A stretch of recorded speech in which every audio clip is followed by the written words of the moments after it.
শিউরে ওঠে।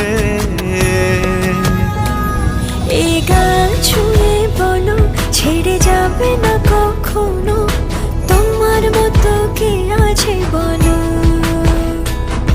এ গা ছুঁয়ে বলো। হ্যালো আজকে যেতে চলেছি ঢাকা অ্যান্ড আমাদের ট্রেন অলরেডি স্টার্ট করেছে। আমরা 7:30 ট্রেনে উঠেছি অ্যান্ড আমাদের ট্রেন অলরেডি আস্তে আস্তে চলছে।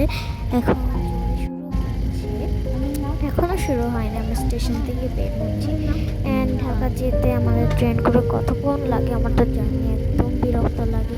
অ্যান্ড কী করা যায় আমি দেখতেছি অ্যান্ড ব্লগ করছি। এদিকে পাশাপাশি এদিকে আমার ভাইরা আমার ভাই গিয়েছে, তাদেরকেও দেখায়নি এখনও আমি। মানে ওয়েদার অনেক সকালের ওয়েদারটা অনেক সুন্দর বলে কাউকে দেখাতে পারিনি, বিকজ মানে এই ওয়েদারের দিকে আমার চোখ গেল। অ্যান্ড আমাদের ট্রেন এখন স্পিডে শুরু হচ্ছে, স্টেশন থেকে এখন বের হচ্ছে অ্যান্ড দেখতে পাচ্ছেন আপনারা আমি অনেক সুন্দর সুন্দর জায়গা দিচ্ছি।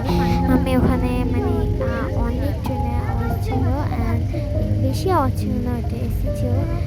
তারপর আমি ব্যাক দিচ্ছি বিকজ আমরা মানে বের হয়ে গিয়েছি অলরেডি। এখন রাস্তা দেখাচ্ছে স্টেশন ছেড়ে ছেড়ে যাচ্ছি। আমরা যাচ্ছি আবার আসবো, ভ্যাকেশনে যাচ্ছি ডিসেম্বরে। অ্যান্ড গাইস আমাদের ট্রেন এখন যাচ্ছে, ওয়েদারটা দেখতে কত ভালো লাগছে দেখেন, আপনারা অবশ্যই সবাই দেখবেন। তো যেতে যেতে আমাদের এদিকে মানে পথগুলো কত সুন্দর লাগছে দেখতে। अपनी तो यारी अतरंगी है रे, कर बेरंगी शामें हुड़दंगी मस्त मलंगी यारा इस बेढंगी। এখন অনেক শীত পড়ছে, আমার অবস্থা তো দেখেন,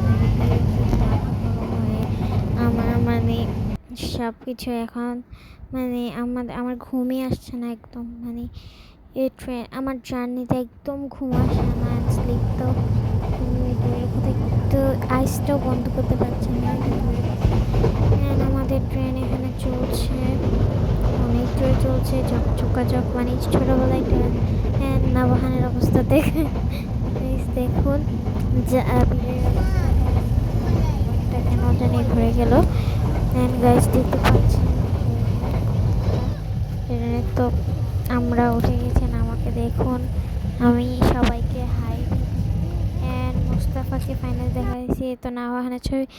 গাইস ফাইনালি আমরা পৌঁছে গিয়েছি অ্যান্ড আমরা পৌঁছে গিয়ে ট্রেনের সামনে কিছু ফটো নিয়েছি। Bye, thank you.